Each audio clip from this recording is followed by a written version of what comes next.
नमस्कार दोस्तों। सूरजपुर नामक एक गांव में आरव नाम का लड़का रहता था। उसका घर साधारण था। पिता खेतों में काम करते थे, लेकिन आरव के सपने बड़े थे। वह पढ़ लिख कर अपने परिवार और गांव का नाम रोशन करना चाहता था। हर दिन वह 5 किलोमीटर पैदल चलकर स्कूल जाता।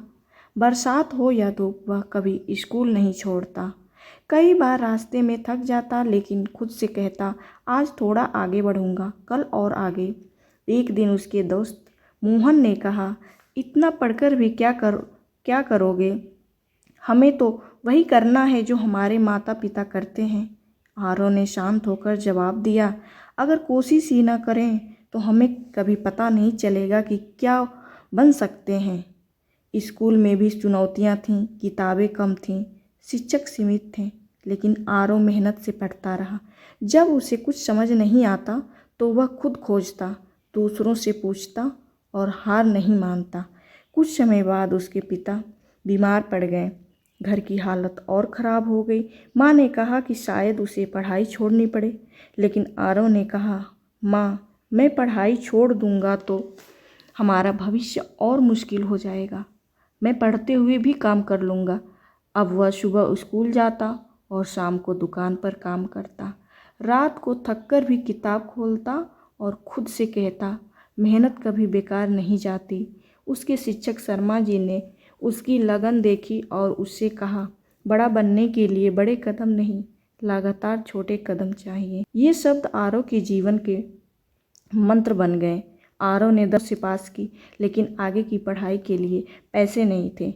उसने छात्रवृत्ति के लिए आवेदन किया और कई असफलताओं के बाद उसे सहायता मिल गई। वह पढ़ने के लिए शहर गया। शहर की पढ़ाई कठिन थी। शुरुआत में उसे बहुत मुश्किल हुई। कुछ छात्र उसका मजाक भी उड़ाते, लेकिन वह धीरे धीरे उसकी समझ बढ़ी और वह अच्छे छात्रों में शामिल हो गया। एक बार बीमारी और काम के दबाव के कारण उसके कम अंक आए। वह निराश हो गया, लेकिन फिर गिरना हार नहीं है, रुक जाना हार है। उसने फिर से मेहनत शुरू की और खुद को संभाला। आखिरकार उसने अपनी पढ़ाई पूरी की और एक बड़ी प्रतियोगिता परीक्षा भी पास की। उसे एक अच्छे संस्थान में दाखिला मिल गया।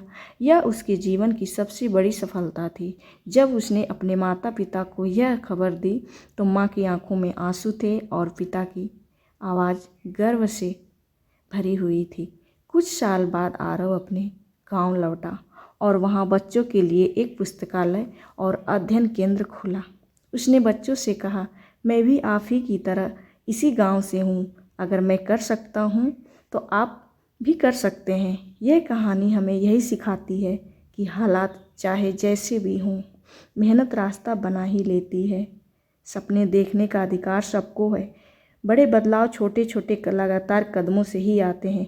याद रखिए, हालात नहीं, हौसला तय करता है कि इंसान कितना आगे जाएगा।